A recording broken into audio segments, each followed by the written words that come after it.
Verso 47. Aquí nos habla de algo que necesitamos considerar. El criado que sabe lo que quiere su amo, digamos, entiende, comprende lo que su amo quiere, pero no está preparado ni lo obedece, ni lo obedece, será castigado con muchos golpes. Veamos, el criado que sabe lo que quiere su amo. Como que dice, entiende lo que quiere su amo, pero no lo hace. No obedece. No se comporta de la manera correcta. Digamos, tenemos primero que entender. Vamos, para los que estamos sirviendo en el Señor, necesitamos llevar una capacitación, digamos, acercarnos a nuestros líderes, pastores, no sé, ancianos, no sé cómo sea la organización en tu iglesia.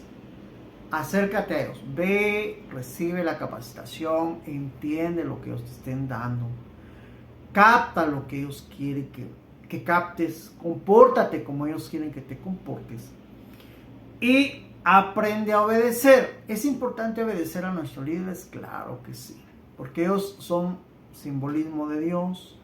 Porque créanme, si nosotros podemos decir, yo obedezco a tal persona, obedezco a Dios, pero a las personas no, eso es una manera errada de entender la obediencia de Dios. ¿Por qué?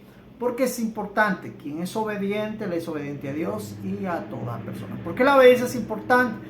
Porque a través de ella vamos a tratar de enfocar nuestro anhelo y nuestro deseo de poder servir a Dios. Entonces, si entendemos que Dios ha establecido también autoridades dentro de la iglesia, digamos, de liderazgo, de personas, que lógicamente Dios las ha puesto como autoridad, nosotros así debemos de verlas. Pero si de cierta manera Él abusa, pues dígalo, no hay problema. Pero trata que no sea porque tampoco obedeces, trata de que no sea porque tú no quieres, trata de que no sea porque algo estás haciendo mal. No, trata de portarte bien. Y si aún así Él te trata mal, pues tendrá sus razones y su castigo. Pero no provoquemos a que nuestros siervos, nosotros de cierta manera provoquemos a que nos traten mal y después justifiquemos que nos estén tratando mal sin reconocer lo que también estamos haciendo.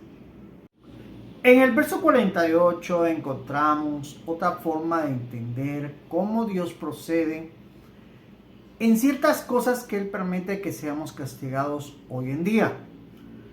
Dice, pero el criado a quien sin saberlo hace cosas que merecen castigo, será castigado con menos golpe. Eso está hablando de la etapa donde nosotros lógicamente somos ignorantes, digamos, hay cierta ignorancia, aún digamos ya estamos sirviendo, pero hay cierta ignorancia, trato mal a alguien. De cierta manera seré castigado, no con demasiado dolor, no con mucho castigo, no como el lago de fuego. Porque el lago de fuego es aquellos que ya saben, pero aún sabiendo no lo hacen. Y conocen y entienden, pero no quieren obedecer, se entiende. Pero hay cierto punto donde hay cierta ignorancia. Dice que no seremos castigados demasiado fuerte, no habrá muchos golpes, pero sí va a haber castigo. Digamos, es como cuando yo empecé, créanme que yo me acuerdo que empecé, fui llamado al liderazgo, aún nos daban capacitación, después nos lo dieron, pero cometía muchos errores. Hoy en día yo lo entiendo, cometí muchos errores, pero entiendo que de cierta manera todo esto me llevó a entender lo que la Biblia dice. Recibí lógicamente críticas, señalamientos, di un mal testimonio, pero entiendo que era necesario para entender que necesitaba una capacitación. Así que los que aún ignoran cierto procedimiento para servir a Dios, es bueno que vayan con sus líderes y se capaciten, que se presenten con el pastor. Mire, Dios me ha llamado, y ya sea el pastor lo delegue a alguien, él tiene que saber cómo atender a los nuevos siervos, qué proceso deben llevar y para que así puedan servir dentro de la iglesia. Pero algo que tenemos que entender es que el Señor dice que el que sabe menos se le demandará menos, y el que sabe más se le demandará más. Vuelvo a decirlo, digamos, cuando yo caprichosamente, sabiendo la verdad, trato mal a los hijos de Dios, cuando yo de cierta manera conociendo la Biblia, enseñando la Biblia y sigo portándome mal, eso ya me es demandado de una manera mayor porque ya conozco, ya entiendo y debo portarme de la manera correcta. Pero si de cierta manera yo soy ignorante y de cierta manera como lo fui anteriormente y no había recibido la capacitación y cometí muchos errores, la Biblia habla que se me demanda menos. Pero no por eso, digamos, si ya sé que se me va a demandar menos y tampoco me capacito, entonces eso también ya no es así. Entonces necesitamos comprender y necesitamos entender que realmente Dios quiere que nosotros...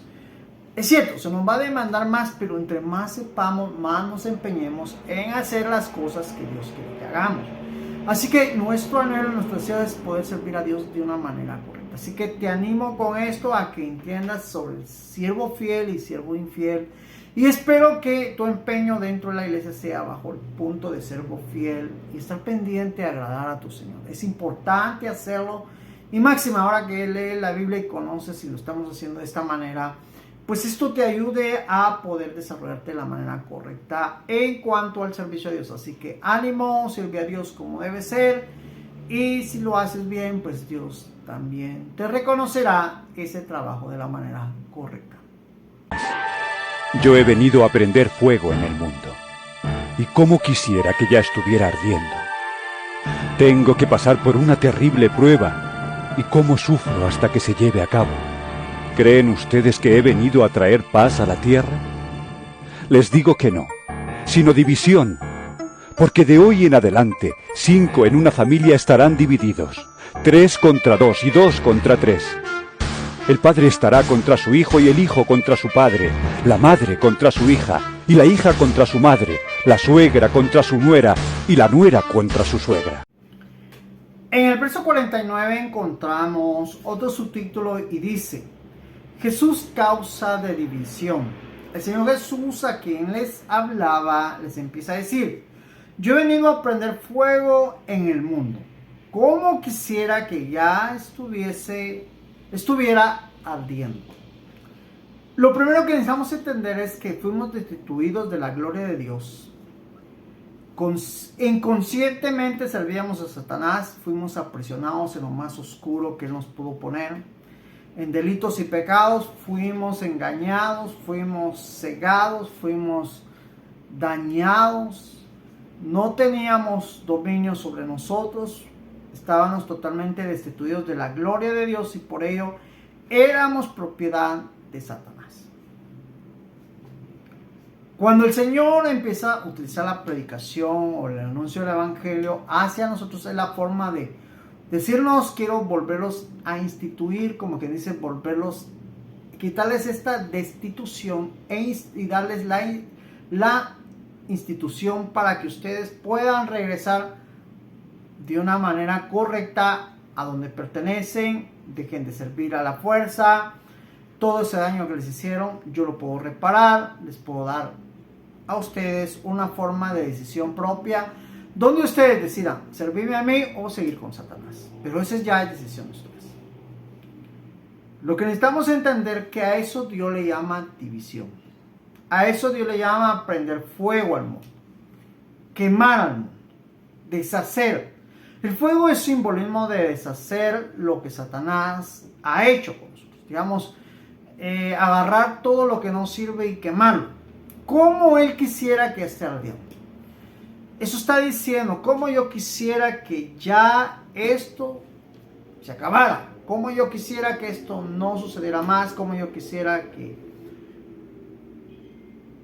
el mundo, podríamos decir, ya ni existiera. Y quisiera que ardiera y se acabara, digamos, como que esto se terminara. Necesitamos entender por qué el Señor habla esto, porque lógicamente Él nos da a entender a nosotros y nos da la idea de que Él no quiere que estemos como estemos en el mundo. Que andemos pecando, que andemos haciendo las cosas malas, que nosotros andemos como que no existiera Dios, que andemos dañando a otras personas, que seamos instrumentos de Satanás, que nosotros nos prestemos a cosas bárbaras de lo que hacemos en el mundo.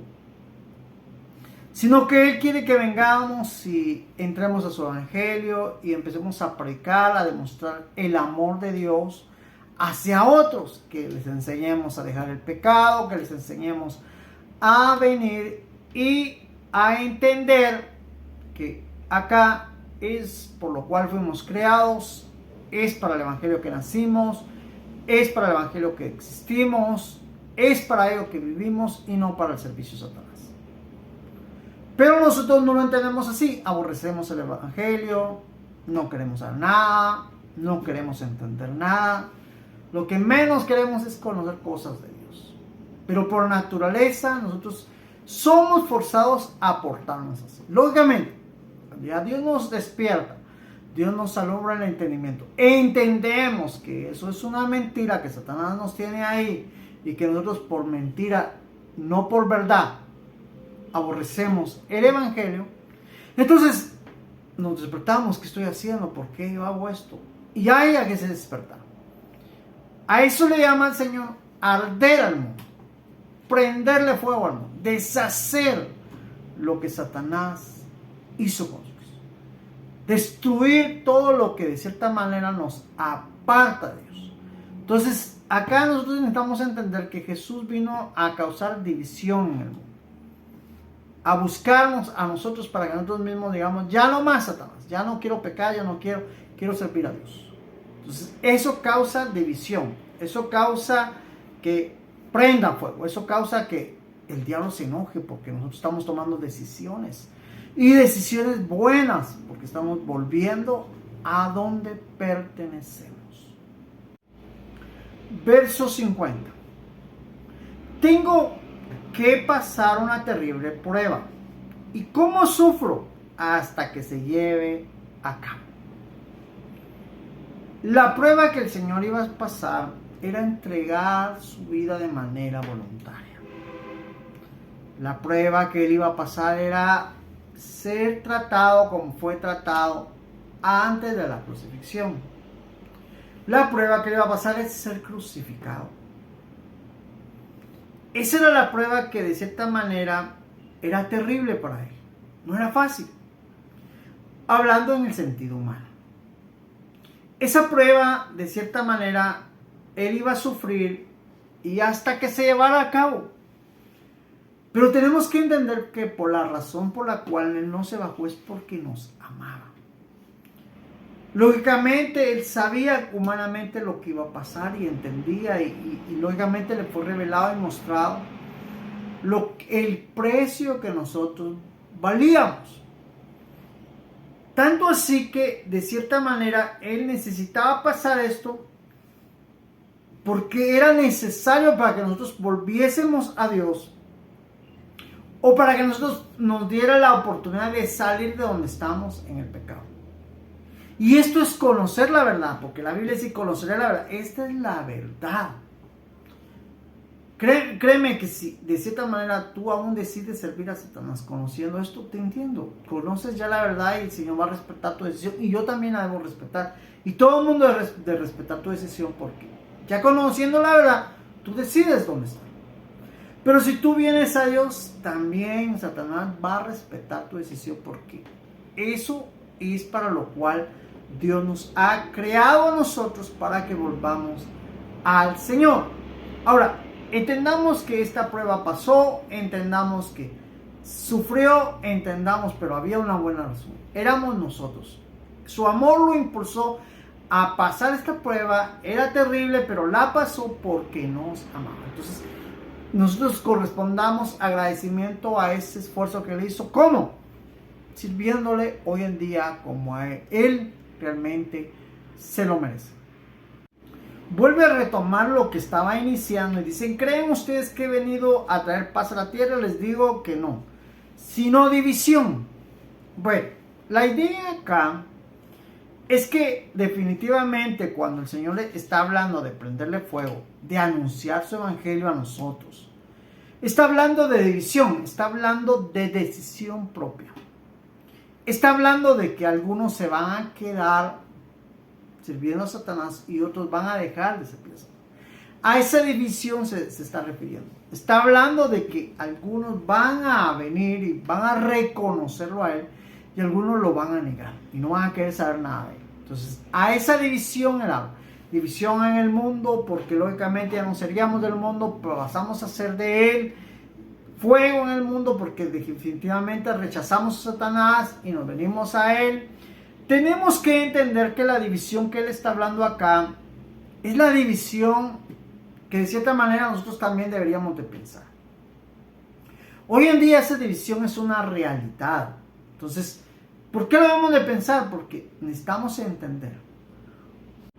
Verso 52 dice, porque de hoy en adelante 5 en una familia estarán divididos, 3 contra 2 y 2 contra 3. Hoy en día esta división es una realidad en la mayoría de familias, que lógicamente unos están en el mundo y siguen en el mundo y por alguna razón que ellos conocen y que nadie más entiende, han decidido estar en el mundo. Otros han decidido por el Evangelio. Y eso hoy en día se nota.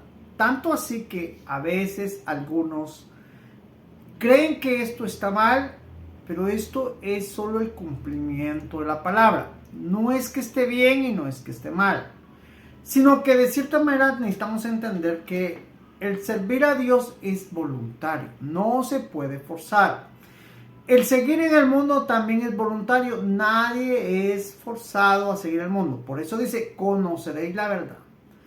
Por ello es que el Señor a veces requiere que vayamos, prediquemos, enseñemos dentro de la iglesia y fuera de la iglesia respecto al conocimiento de cómo estamos cuando estamos sin Dios y cómo estamos cuando estamos con Dios.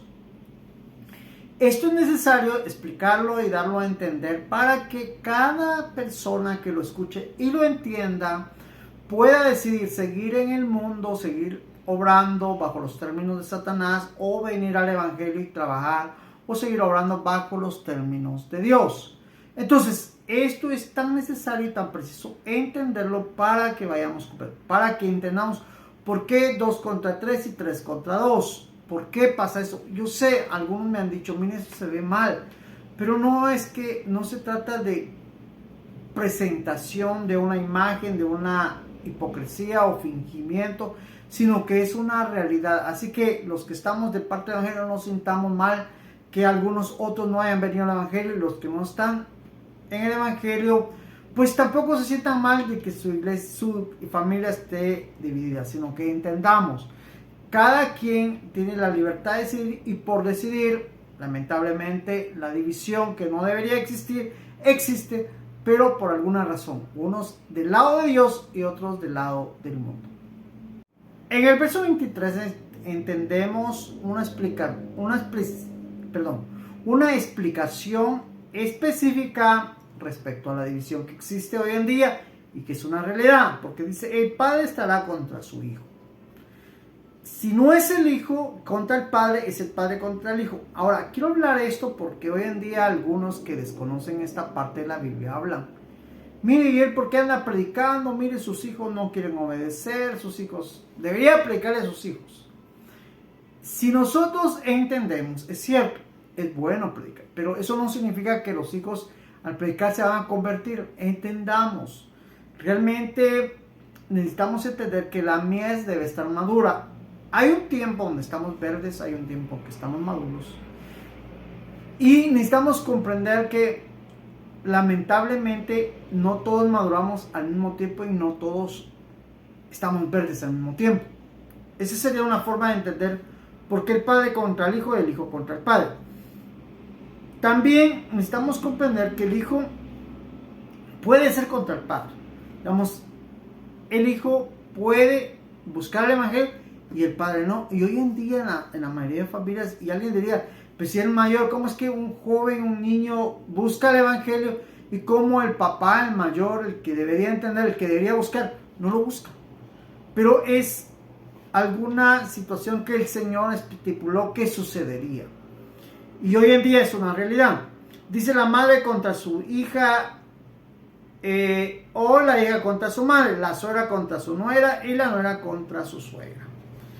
Yo creo que esto hoy en día es real. Lo único que tenemos que entender es saber evangelizar, no crear contienda. Tenemos que poder hablar y no se trata, miren, de forzar a las personas. Necesitamos dejar que el Espíritu Santo toque a la persona, y si el Espíritu Santo no la toca, de cierta manera, pues seguir evangelizando sin desesperación, sin comprometer a nadie, sin involucrar a nadie. Si Dios lo pone en nuestro corazón, hagámoslo anuente, de mejor manera. No procedamos a buscar quien más lo haga. No, entendamos primero nuestra responsabilidad. Si hay alguien que también dice, yo también lo voy a hacer voluntariamente, que bueno, no impongamos cargas a otros. No tratemos de incomodar a nadie, no tratemos de forzar a nadie, no hagamos cosas que no son debidas. Tenemos que entender que es cumplimiento de la palabra y que sobre estos planes y sobre el convertimiento de alguien es esencial el Espíritu Santo. Sin la intervención del Espíritu Santo estaríamos inclinando a la persona a fingir un arrepentimiento, a fingir estar en el Evangelio. Estaríamos llevando a la hipocresía, algo que no sucede. Con la intervención del Espíritu lo estaríamos llevando a una vida genuina, a la verdad que es el Evangelio, a una vida correcta. Pero necesitamos la intervención del Espíritu Santo. Así que con esto terminamos esta parte y pasamos al siguiente punto.